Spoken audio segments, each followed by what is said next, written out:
Hello बच्चों, my name is मोहक अग्रवाल। मैं आपके लिए एक और नया सेशन लेके आया हूं ऑर्गेनिक केमिस्ट्री का, जिसमें आज हम अपना सबसे पहला चैप्टर स्टार्ट करने जा रहे हैं, दैट इज नॉमेनक्लेचर। पिछले सेशन में मैंने आपको केवल इंट्रोडक्शन दिया था अबाउट ऑर्गेनिक केमिस्ट्री। मेन जो चैप्टर की स्टार्टिंग है वो इस सेशन से हो रही है, दैट इज नॉमेनक्लेचर। सबसे पहले हम ऑर्गेनिक केमिस्ट्री में इन ऑर्गेनिक कंपाउंड्स के नाम देना सीखेंगे। क्या रूल्स हैं, क्या रेगुलेशंस हैं जिस बेसिस पे किसी ऑर्गेनिक कंपाउंड का नामकरण किया जाता है। क्लियर है? डेफिनेटली कोई ना कोई रूल्स होंगे, कोई ना कोई तरीके होंगे, किस किस तरीके से किस नाम को कैसे डिनोट करते हैं, वो सारी चीजें आपको इस सेशन में, आपको इस सेशन नहीं इस चैप्टर में मैं सिखाऊंगा। ठीक है ना बेटा? इंपॉर्टेंट टॉपिक है, मजा आएगा। तो आज के सेशन में बेसिकली हम लोग क्लासिफिकेशन पर ही बात करेंगे। ठीक है ना? तो हम बात कर रहे हैं सबसे पहले नॉमेनक्लेचर की थोड़ी बहुत। तो सबसे पहले जो नॉमेनक्लेचर है वो यूज क्यों किया गया, सबसे पहली बात सिंपल सी बात है भाई, कोई भी ऑर्गेनिक कंपाउंड है उसको जब तक नाम नहीं दिया जाएगा तो उसकी पहचान कैसे होगी। तो डेफिनेटली सबसे मेन रोल या मेन इंपॉर्टेंट जरूरत क्यों थी ऑर्गेनिक कंपाउंड को, क्योंकि इतनी वैरायटी के ऑर्गेनिक कंपाउंड थे, हमें नहीं पता कौन सा कंपाउंड क्या करता है, तो उन सबके नाम प्रोवाइड कराना उनको डेफिनेट जरूरी था। तो उसके लिए हमें क्या जरूरी है? Rules and regulations. तो कोई ना कोई तो बनाएगा ये रूल्स एंड रेगुलेशन। तो सबसे पहले एक प्रॉपर तरीके से सिस्टमैटिक वे में इनके रूल्स देने वाले जो कम्युनिटीज थी, जो यूनिट्स थी, उनके बारे में बताऊंगा। क्लियर है? तो सबसे पहले इंट्रोडक्शन है, हिस्ट्री है, थोड़ी सी याद करने वाली है, हाँ या ना? तो सुनना जरा क्या। The first systematic rules for naming of organic compound was proposed by, सबसे पहले आईसीसी इंटरनेशनल केमिकल कांग्रेस ने सबसे पहला जो बेड़ा उठाया था नॉमेनक्लेचर के रूल्स देने का इन 1897। इंटरनेशनल केमिकल कांग्रेस ने सबसे पहली बार सिस्टमैटिक रूल्स प्रोवाइड कराए थे कि किसी ऑर्गेनिक कंपाउंड का नामकरण कैसे किया जाएगा। दूसरे बार कौन है? अब एक बार में तो सारे रूल्स सही परफेक्ट नहीं बैठ जाते, तो डेफिनेटली सबसे पहली जो नींव रखी थी वो इसी ने रखी थी, इसी कांग्रेस, कौन सी? इंटरनेशनल केमिकल कांग्रेस ने ही सबसे पहले नींव एक तरीके से सबसे स्टार्टिंग से बेसिक से रूल्स दिए थे। धीरे धीरे एडवांसमेंट होते गए, चेंजेस होते गए, रूल्स रिवाइज किए गए, एडिट हुए, सारी चीजें हुई। ठीक है ना? बट सबसे पहले कौन थी? आईसीसी इंटरनेशनल केमिकल कांग्रेस इन 1897। क्लियर है? दूसरे नंबर पे कौन आए? अब ये रूल्स बन गए तो इनको रिवाइज किया गया, देखा गया प्रॉपर तरीके से, तो वही लिखा है these rules were revised by IUC. अब ये कौन है? International union of chemistry. और इन्हीं रूल्स को जो आईसीसी ने दिए थे इनको वापस से रिवाइज किया गया, वापस से देखा गया कौन सा बेकार रूल्स से हटा दिए, नए नए रूल्स जोड़ दिए, रिवाइज किया, मेनली थॉरोली देखा कि कौन कौन से रूल्स की जरूरत है, कौन कौन से नहीं है। ठीक है ना? वो किसने काम किया? International union of chemistry. कौन से सन में? 1930 में। और उसी के जस्ट बाद आईयूसी के जो रूल्स थे, इन्होंने जो एडिटिंग करी थी, इनके रूल्स वापस से रिवाइज किए गए और वो करे आईयूपीएसी ने, जो हम आज तक फॉलो कर रहे हैं। तो वही लिखा है क्या? IUC rules were revised and modified by IUPAC, that is international union of pure and applied chemistry in 1969। क्या? 1969 में आईयूपीएसी ने जो फाइनल क्या रूल्स रिवाइज किए और मॉडिफाई किए, और वो रूल्स किसके थे? आईयूसी वाले रूल्स थे। तो आईयूसी ने किसके रूल्स पे पढ़ा? आईसीसी पे। आईयूपीएसी ने किसके रूल्स पे पढ़ा? आईयूसी के। क्लियर है? शॉर्ट फॉर्म्स के साथ साथ आपको इनकी फुल फॉर्म्स भी रटी हुई होनी चाहिए। बेसिक सी इंफॉर्मेशन है। जो सबसे पहली वाली कम्युनिटीज थी, जो यूनिट्स थी, जिन्होंने नामकरण के रूल्स प्रोवाइड कराए। क्लियर है? नॉमेनक्लेचर क्यों जरूरी है? क्योंकि हर ऑर्गेनिक कंपाउंड के बारे में आपको पता होना चाहिए, कौन सा ऑर्गेनिक कंपाउंड क्या कहलाता है। उनके नाम होंगे तब तो आसानी से हम पहचान पाएंगे ना उन्हें, तो वही चीज है। क्लियर है? हाँ या ना? तो हम नॉमेनक्लेचर स्टार्ट करने से पहले, इनके रूल्स वगैरह बताने से पहले, मैं आपको एक छोटा सा क्या, एक प्रॉपर तरीके से क्लासिफिकेशन बता दूं ऑर्गेनिक कंपाउंड्स का, कि असल में ये ऑर्गेनिक कंपाउंड्स का क्लासिफिकेशन कितने पार्ट में किया गया है, तब हम उनके नॉमेनक्लेचर पे बढ़ेंगे। क्लियर है? तो हम बात कर रहे हैं सबसे पहले classification of organic compounds. Nomenclature शुरू करने से पहले हम बात करेंगे कि ऑर्गेनिक कंपाउंड्स का क्लासिफिकेशन किस बेसिस पे किया गया और क्या क्या है। ठीक है ना? तो बेटा ऑर्गेनिक कंपाउंड का जो क्लासिफिकेशन है वो तीन तरीके से किया गया, तीन बेसिस पे किया गया।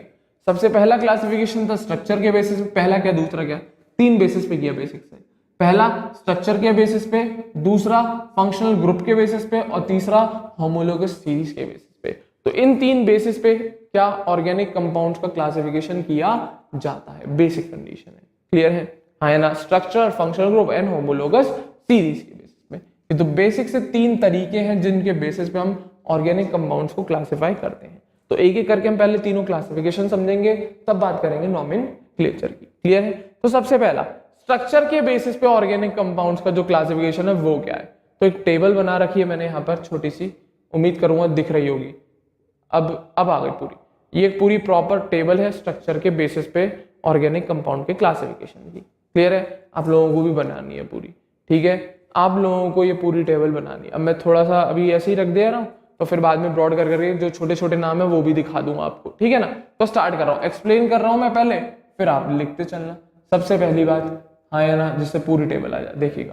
सबसे पहली बात, ऑर्गेनिक कंपाउंड को 2 पार्ट में डिवाइड किया गया। सबसे स्ट्रक्चर के बेसिस पे बात चल रही है, ठीक है ना? तो स्ट्रक्चर के बेसिस पे स्टार्टिंग में जो डिवीजन हुआ वो हुआ एसाइक्लिक और साइक्लिक कंपाउंड में। तो जो ऑर्गेनिक कंपाउंड ओपन चेन के थे, स्ट्रेट चेन वाले, जिनमें कोई साइकिल फॉर्मेशन नहीं थी, वो एसाइक्लिक में पटक दिए गए, और जिनमें साइक्लिक चेन फॉर्मेशन आ रही थी वो साइक्लिक वाले में पटक दिए गए, क्लियर है? तो एसाइक्लिक कंपाउंड, सिंपल सी बात, जब कार्बन एक दूसरे से एक लीनियरली चेन फॉर्मेशन कर रहा हो, ब्रांचेस निकले जरूर, बट वापस से कोई कार्बन की एक लिंकेज होकर साइकिल ना क्रिएट हो, केवल स्ट्रेट चेन फॉर्मेशन हो, तो उन ऑर्गेनिक कंपाउंड्स को हम एसाइक्लिक या ओपन चेन कंपाउंड्स बोलते हैं। और मोर स्पेसिफिकली एलिफेटिक, क्या स्पेसिफिक जो वर्ड है एलिफेटिक, क्या एली एंड फैटिक वर्ड जो यूज किया जाता है वो ओपन चेन वर्ड के लिए यूज किया जाता है, क्लियर है? तो स्ट्रक्चर के बेसिस पे 2 टाइप में डिवाइड किया, एसाइक्लिक एंड साइक्लिक।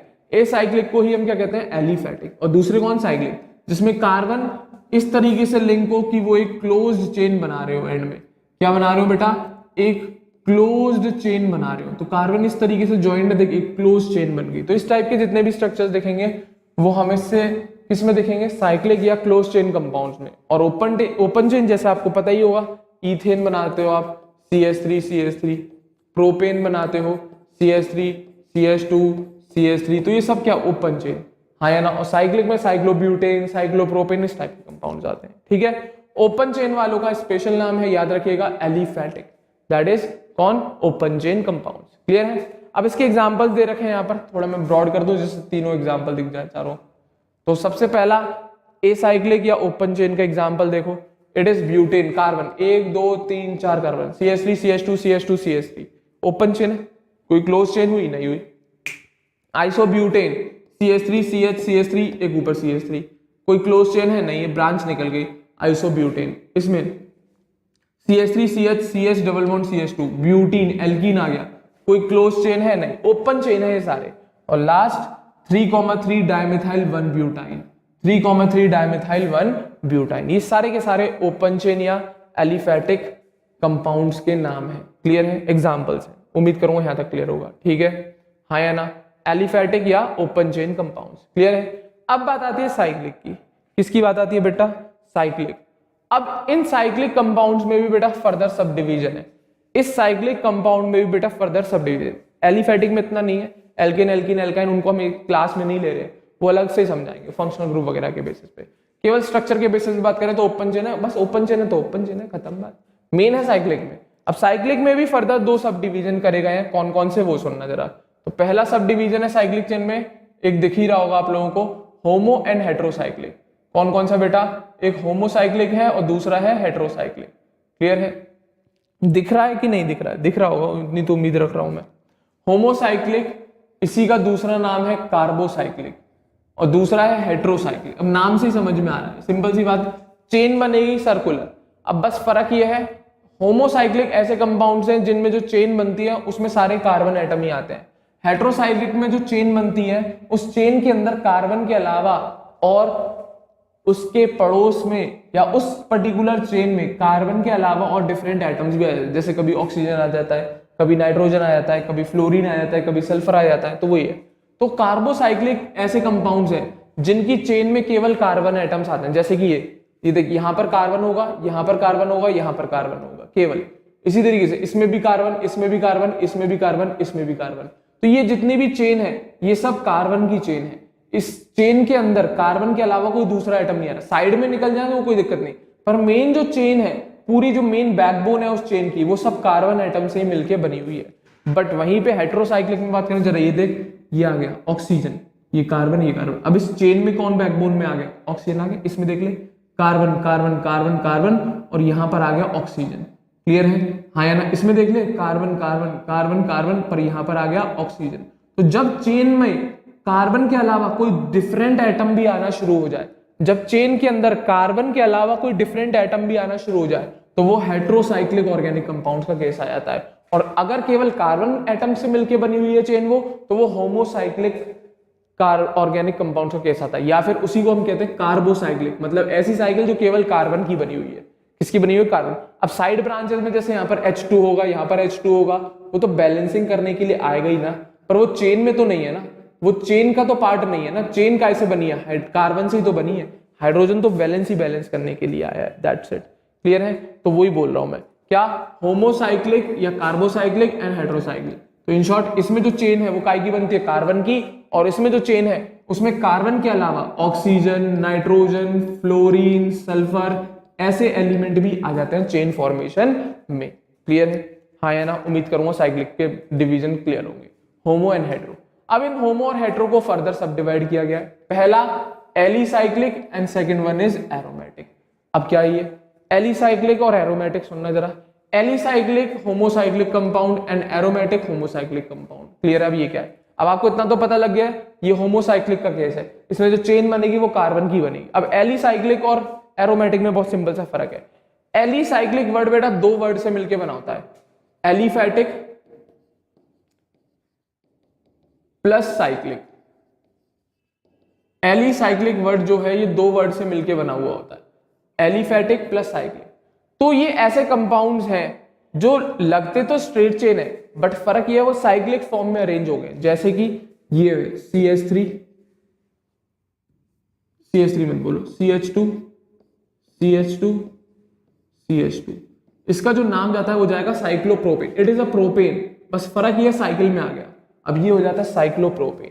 क्लियर है, अगर मैं यही सीधे बना देता तो CH3 CH2 CH3 लिख देता, इट इज अ प्रोपेन। ये भी तो प्रोपेन ही है, बस फर्क ये है वो एक लीनियर चेन, वो एलिफैटिक का केस आ गया, ये एलिसाइक्लिक जिसमें एलिफैटिक भी है और साइक्लिक भी है तो नाम साइक्लोप्रोपेन इसका। क्या है, क्योंकि है 3 कार्बन कंपाउंड और प्रोपेन है, बस फर्क ये साइक्लिक फॉर्म में आ गया तो हम बोल देते साइक्लोप्रोपेन।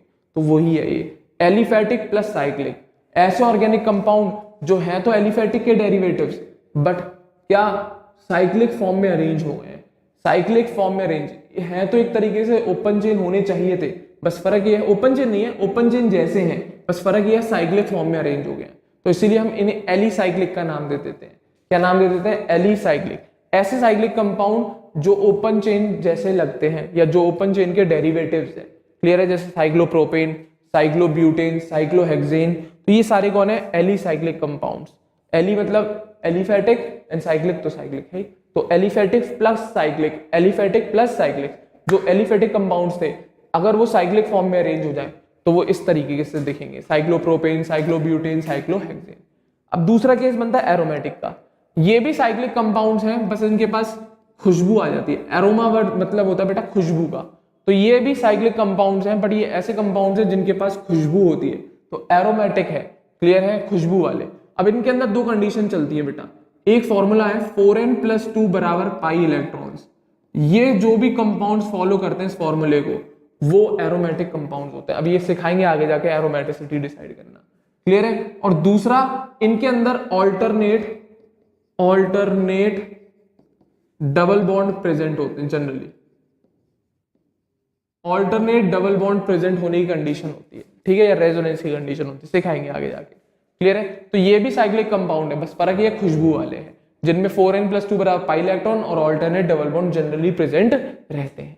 तो ऐसे कंपाउंड्स को कहते हैं हम एरोमेटिक। अब कैसे हैं, होमोसाइक्लिक का केस है, मतलब कार्बन एटम की चेन बनेगी। किसकी बनेगी बेटा, कार्बन एटम की। क्लियर है, अब ये भी एरोमेटिक दो तरीके के होते हैं, एक होते हैं बेटा बेंजीनॉइड, एक होते हैं नॉन बेंजीनॉइड। अब बेंजीन पता ही है, C6H6 को कहते हैं बेटा, CH single bond, CH single bond, इस तरीके से C6H6 देखा होगा ना। यहाँ पे बना दे रहा हूं बेंजीन, यहाँ पे बना दे रहा हूं बेंजीन।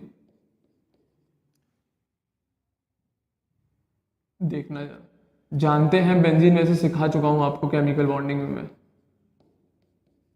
ये आपकी बेंजीन, ठीक है, double bond double bond double bond.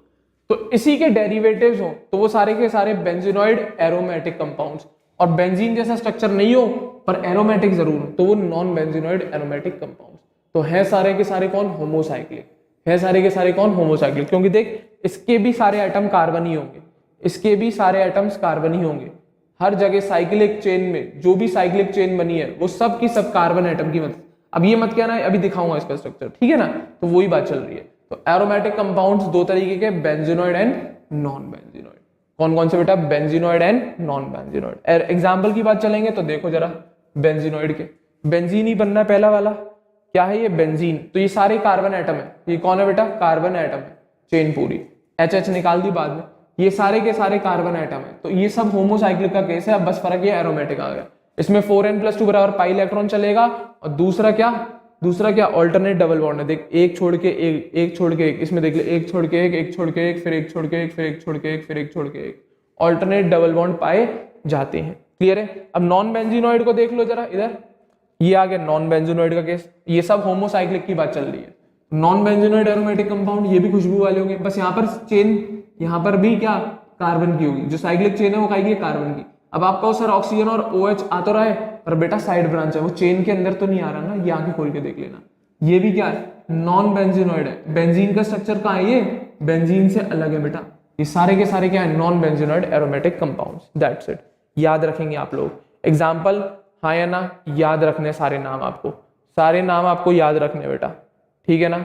हाँ या ना, सारे नाम आपको याद रखने। बेंजीनॉइड के, नॉन बेंजीनॉइड में मैंने बेंजीन नैप्थलीन दिया है, नॉन बेंजीनॉइड में ट्रोपोलोन एजुलिन दिया है। ये सारे स्ट्रक्चर ड्रॉ चाहिए आपको, मेरे को आपकी कॉपी पर मुझे, ठीक है। सब A to Z ड्रॉ करने आपको। हेट्रोसाइक्लिक की बात आती है, सेम टू सेम यही कंसेप्ट चलता है, बस फर्क इतना सा है कि ये केवल कार्बन की चेन होती है, उसमें कार्बन के अलावा और different atom oxygen, nitrogen, fluorine, sulphur आ जाते हैं। सेम डिवीजन चलता है, इसमें भी एलिसाइक्लिक और एरोमेटिक का केस चलेगा। सेम डिवीजन चलता है, इसमें भी एलिसाइक्लिक और एरोमेटिक का केस चलेगा, ठीक है ना। हाँ या ना। अगर कार्बन की चेन में एलिफेटिक जैसा रूप आए, मतलब उसके डेरिवेटिव्स हो और बस वो साइक्लिक फॉर्म में अरेंज हो जाएंगे, तो एलिसाइक्लिक हेट्रोसाइक्लिक कंपाउंड।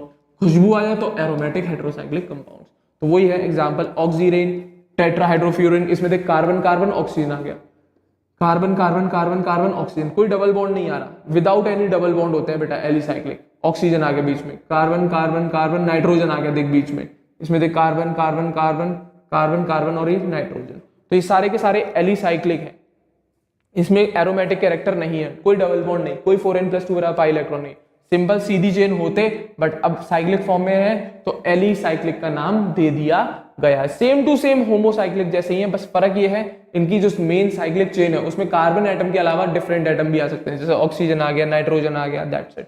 सबके नाम याद रखने हैं। इसको कहते हैं ऑक्सीरेन या इपॉक्सीथेन, इसको कहते हैं टेट्राहाइड्रोफ्यूरिन, इसको कहते हैं 1,4 डाइऑक्सेन, इसको कहते हैं पायरोलिडीन, और लास्ट वन इज पाइपेरिडीन। क्लियर है। वहीं पर अगर हम बात आए एरोमेटिक के केस में हेट्रोसाइक्लिक की, देख carbon carbon carbon carbon oxygen, इसका नाम है फ्यूरेन। इसी तरीके से carbon carbon carbon carbon nitrogen NH, इसका नाम है पायरोल।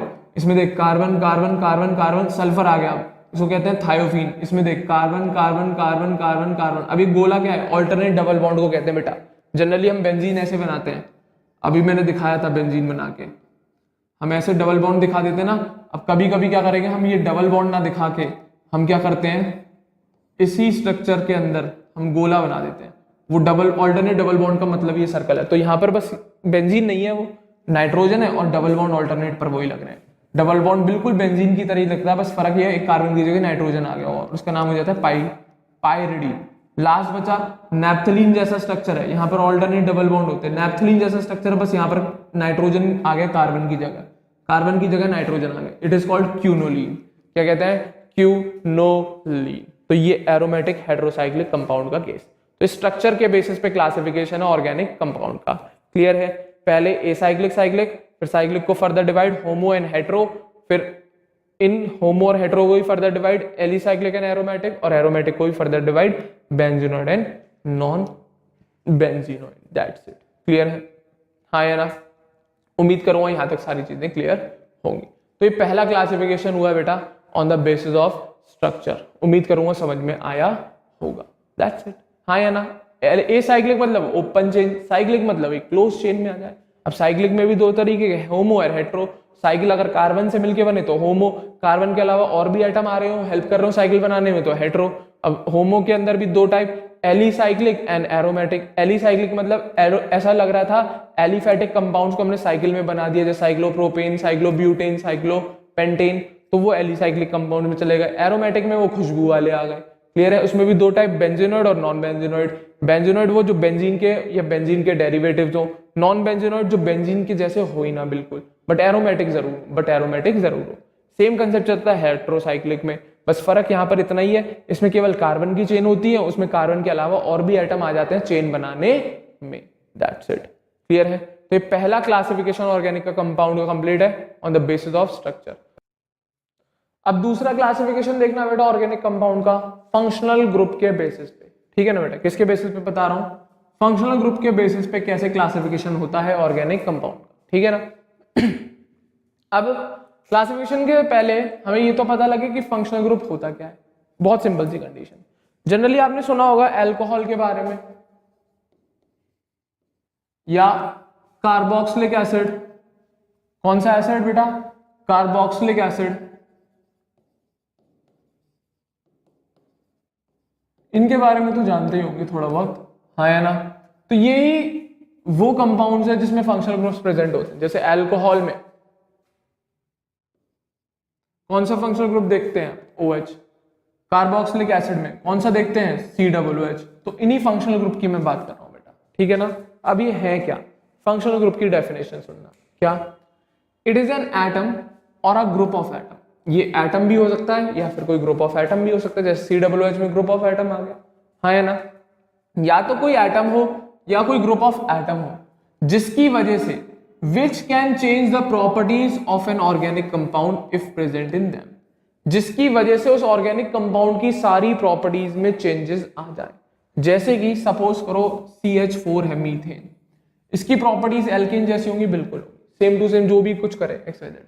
अगर मैं इस कंपाउंड में OH लगा दूं तो उसका फॉर्मूला तो बदलेगा ही बदलेगा।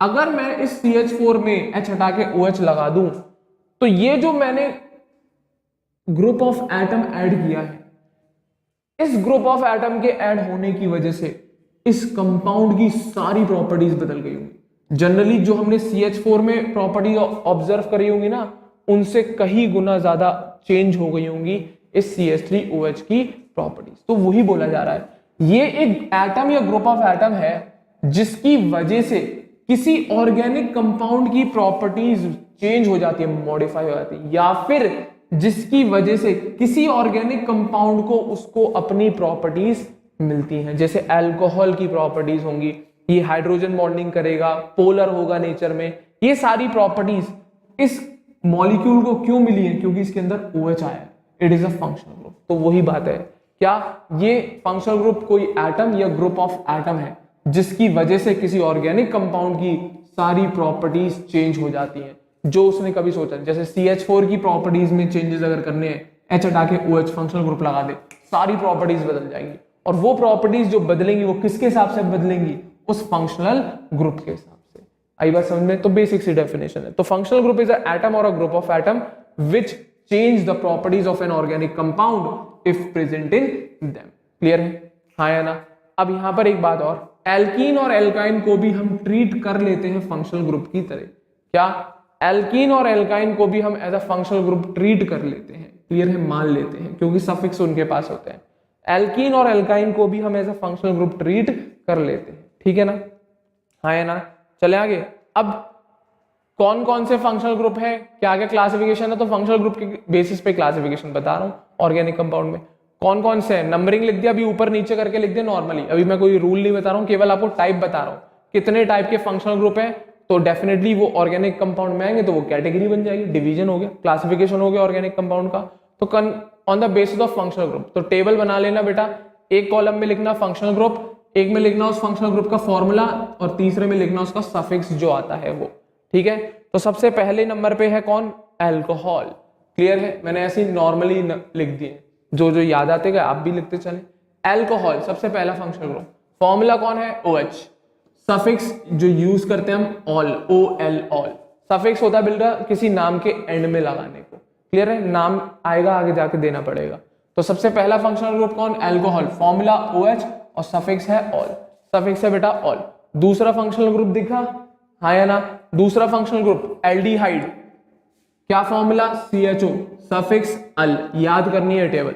तीसरा functional group ketone, formula C double bond O, एक फ्री वैलेंसी यहां पर, एक फ्री वैलेंसी यहां पर, वैलेंसी छोड़िए ये मैंने, ये सब वैलेंसी छोड़िए, ठीक है ना। इसका सफिक्स ONE, ओन, वन मत बोल देना, ओन कहते हैं इसे, क्या कहते हैं, ओन। फोर्थ कार्बोक्सिलिक एसिड, क्या COOH, क्या formula C double bond O single bond OH, यहां पर फ्री वैलेंसी, क्या सफिक्स ओइक एसिड। तो ये पूरी टेबल बनाते जाओ, अगर ये लगेगा तो अल्कोहल वाली सारी प्रॉपर्टीज आ जाएंगी, ये लगेगा तो एल्डिहाइड वाली प्रॉपर्टीज आ जाएंगी उस ऑर्गेनिक कंपाउंड में, ये लगेगा तो कीटोन वाली प्रॉपर्टीज आ जाएंगी, ये लगेगा तो कार्बोक्सिलिक एसिड वाली प्रॉपर्टीज आ जाएंगी। तो on the basis of functional group organic compound का क्लासिफिकेशन। 4 हो गए, 5वां देखना बेटा, कौन कौन, एसिड क्लोराइड, क्या है बेटा, 5वां acid chloride, formula COCl, free valency यहां पर, ऑयल क्लोराइड सफिक्स है। छठा देखो acid amide, formula CONH2, free valency यहां पर, सफिक्स अमाइड है, क्या है, सफिक्स अमाइड ही यूज कर देते हैं।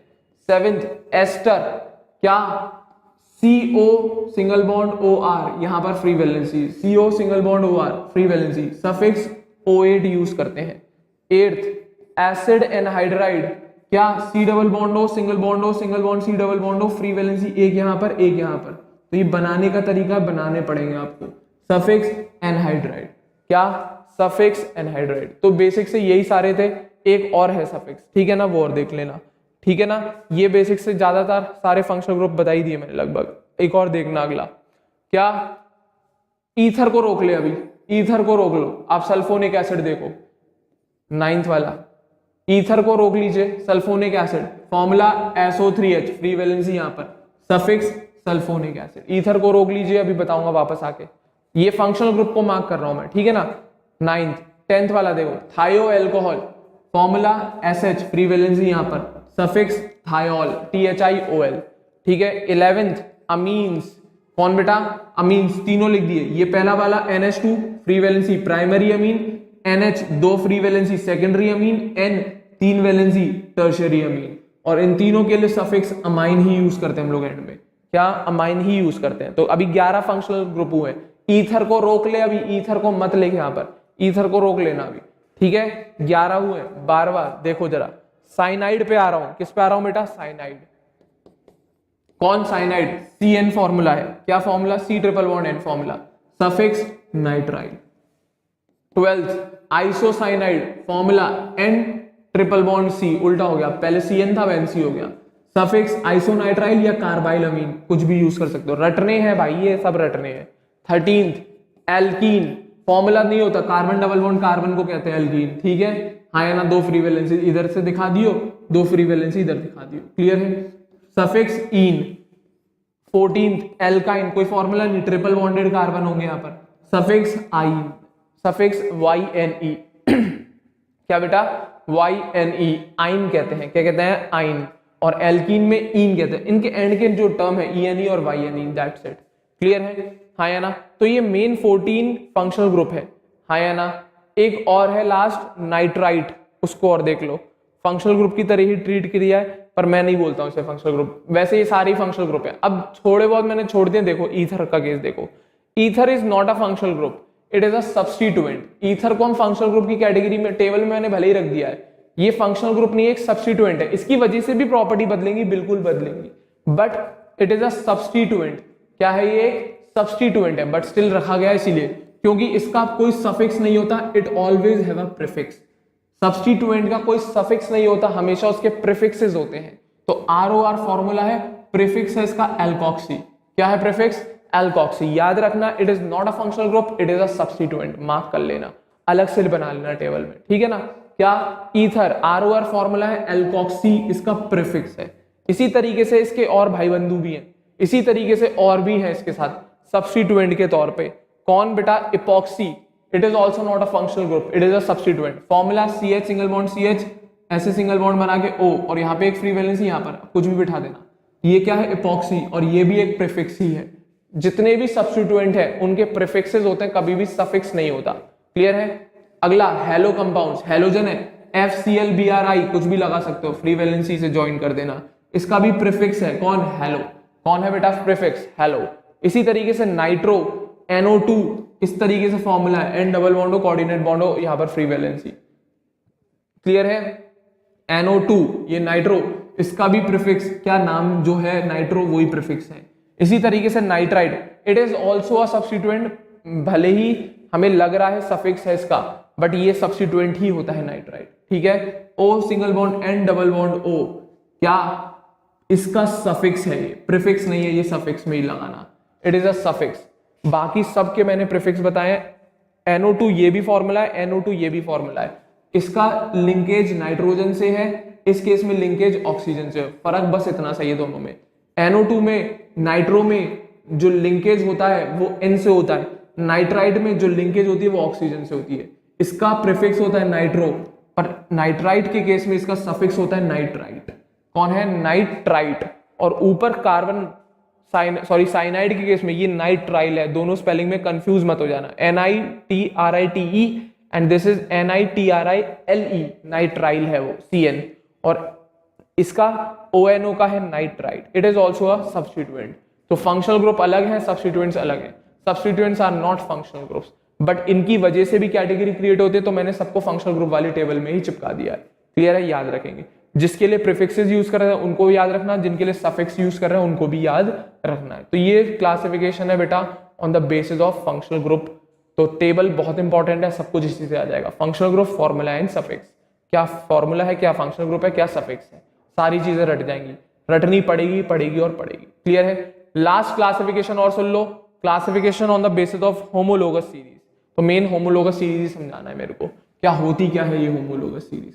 कुछ नहीं, एक कैटेगरी बना देते हैं। जैसे आप एल्केन सुनते हैं, एल्केन वर्ड से समझ में आता है CnH2n+2, इतना तो जानते होंगे। एल्केन वर्ड से ये दिमाग में आता है, इसमें कौन आ गए, CH4 C2 H6 C3 H8, ये सब पूरी लिस्ट चलती चलती है। इसी को तो हम होमोलोगस सीरीज कहते हैं बेटा, इसी को तो हम होमोलोगस सीरीज कहते हैं। क्लियर है, हाँ या ना। इसी को हम होमोलोगस सीरीज कहते हैं। तो ये पूरी लिस्ट बन जाए एक पर्टिकुलर कैटेगरी के ऑर्गेनिक कंपाउंड की, उन्हें होमोलोगस सीरीज कहते हैं। क्लियर है। तो प्रॉपर्टी समझ लो होमोलोगस सीरीज, तो क्लासिफिकेशन समझ जाओगे। एल्केन एल्कीन एल्काइन, ये क्या होमोलोगस सीरीज ही तो है। एल्केन की पूरी, एल्कीन की पूरी, एल्काइन की पूरी, एल्कोहल्स की पूरी, कार्बोक्सिलिक एसिड एक होमोलोगस सीरीज अपनी बना लेता है।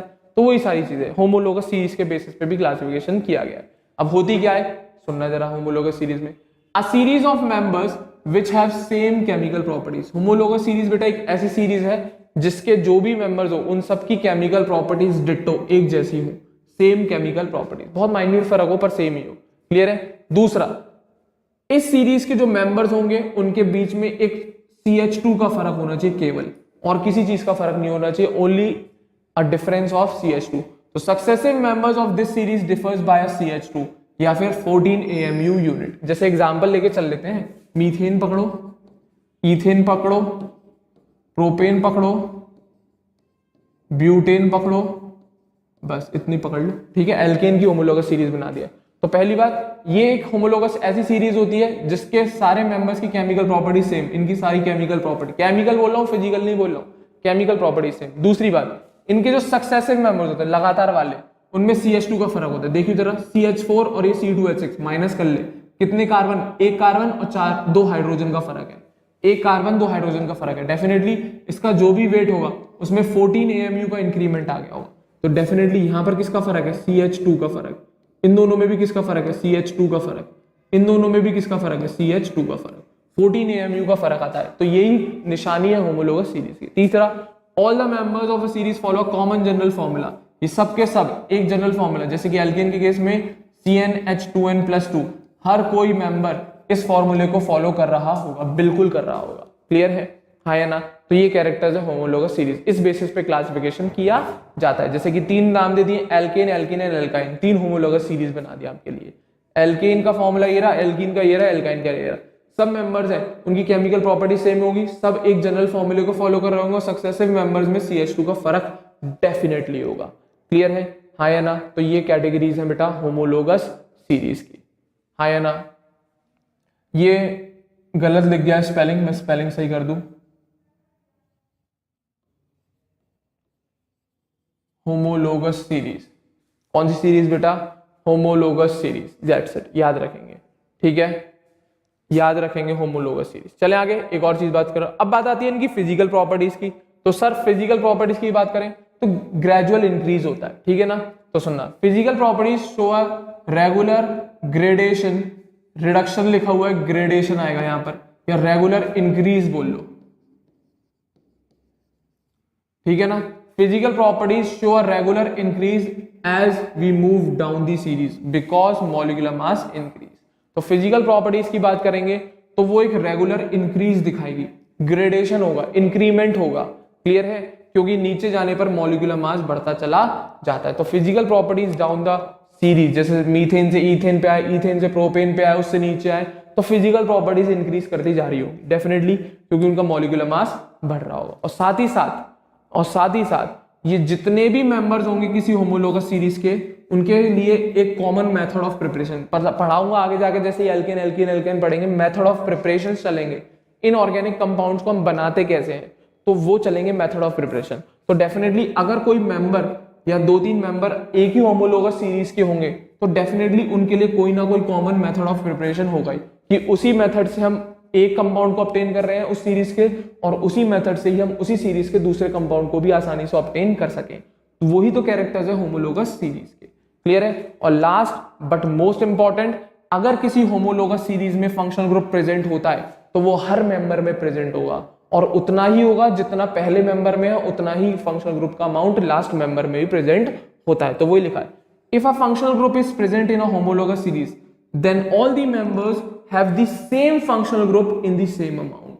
जितना फंक्शनल ग्रुप पहले वाले एलिमेंट में होगा उतना ही लास्ट, जैसे मीथेनॉल CH3OH, वहीं पर अगर मैं बात करूं C2H5, इसमें 2 OH कर दूं, नहीं एक ही OH से, तो जितना पहले वाले मेंबर में उतना ही। इसी तरीके से अगर मैं लिखूं C5H11, इसमें भी केवल एक ही OH, मेरे पास कार्बन तो 5 है ना, तो मैं OH भी तो बढ़ा सकता हूं, बट नहीं, होमोलोगस सीरीज अगर एक है तो फंक्शनल ग्रुप पहली बात सेम रहेगा पूरी सीरीज में, चाहे किसी भी मेंबर में देखो, आप पहले में देखो, दूसरे में देखो, आखिरी में देखो, और आगे में देखो, कहीं पे भी। तो पहली बात फंक्शनल ग्रुप का नेचर सेम रहेगा, और दूसरी बात उसका अमाउंट। अगर आप पहले मेंबर में एक फंक्शनल ग्रुप लगा के चलो OH, एक OH लगा के चलो, तो आप चाहे लास्ट वाले मेंबर में ही क्यों ना देख लो, उसमें भी आपको एक ही OH लगाना पड़ेगा। ये नहीं कि आप वहां पर 10 OH लगा दो या 5 OH लगा दो, OH का अमाउंट बदल दो, नहीं। तो होमोलोगस का ये क्राइटेरिया नहीं होता। होमोलोगस सीरीज है तो जो फंक्शनल ग्रुप आप पहले मेंबर में जितने फंक्शनल ग्रुप लगा रहे हो, कोई भी एक लगाना, मल्टीपल फंक्शनल ग्रुप मत लगाना, ठीक है ना? हाँ या ना? तो उतना ही अमाउंट का सेम फंक्शनल ग्रुप बाकी के मेंबर्स में भी दिखेगा। तो ये कैरेक्टर्स है होमोलोगस सीरीज के। असल में क्लासिफिकेशन क्या, होमोलोगस सीरीज समझानी थी मुझे, दैट्स इट। तो ये याद रखेंगे, basic see condition about homologous series, that's it. उम्मीद करूंगा यहां तक सारी बातें क्लियर होंगी, ठीक है ना? हाँ या ना? तो ये बेटा बेसिक सा क्लासिफिकेशन था ऑर्गेनिक कंपाउंड का 3 बेसिस पे, structure, functional group and homologous series के बेसिस पे। उम्मीद करूंगा क्लियर होगा, हाँ या ना? इसको ढंग से नोट कर लें, सारी पॉइंट्स, एक भी पॉइंट छूटना नहीं चाहिए, इंपॉर्टेंट है बेटा, याद करने का। फंक्शनल ग्रुप वाली टेबल तो बहुत ज्यादा ही इंपॉर्टेंट है, क्लियर है? उम्मीद करूंगा सब बच्चे ने नोट कर ली होगी। बेटा ये टेबल बहुत ज्यादा इंपॉर्टेंट है, आगे काम आएगी फंक्शनल ग्रुप वाली। फंक्शनल ग्रुप, उनके फॉर्मुलेज, उनके सफिक्स, अभी ज्यादा डिटेल में बात नहीं चल रहा हूँ, ऊपर से बात कर रहा हूँ, केवल अल्कोहल, एल्डिहाइड, कीटोन, एक एक करके सिखाऊंगा, नेमिंग वगैरह कैसे होती है, सब कुछ आएगा धीरे धीरे, पर बेसिक इन्फॉर्मेशन आपके पास होनी चाहिए। उम्मीद करूंगा यहां तक क्लियर होगा, ठीक है बेटा? अब इस सेशन को अपन यहीं पर एंड कर रहे हैं, क्योंकि अब जो टॉपिक स्टार्ट होगा वो बेसिक नॉमेनक्लेचर का स्टार्ट होने वाला है। अब आपको अगले सेशन में मैं इंट्रोडक्शन दूंगा about hydrocarbons and functional group. Functional group का केवल इंट्रोडक्शन दे दिया मैंने आपको छोटा मोटा, अब डिटेल में बताऊंगा कैसे फंक्शनल ग्रुप के लगे किसी मॉलिक्यूल में तो नाम कैसे जाता है, वो सारी चीजें सिखा दूंगा, ठीक है ना? तो अब हम बात करेंगे अगले सेशन में introduction about hydrocarbons and functional group. उम्मीद करूंगा यहां तक आज के सेशन के सारे पॉइंट्स क्लियर होंगे बेटा, ठीक है ना? तो अगर मेरा ये वीडियो जरूर पसंद आया होगा आपको, तो वीडियो को जरूर लाइक करें और हमारे चैनल अग्रबंधु ज्ञान केंद्र को सही बच्चे जरूर सब्सक्राइब करें। अगले सेशन में नए टॉपिक के साथ मिलता हूं। Thank you very much.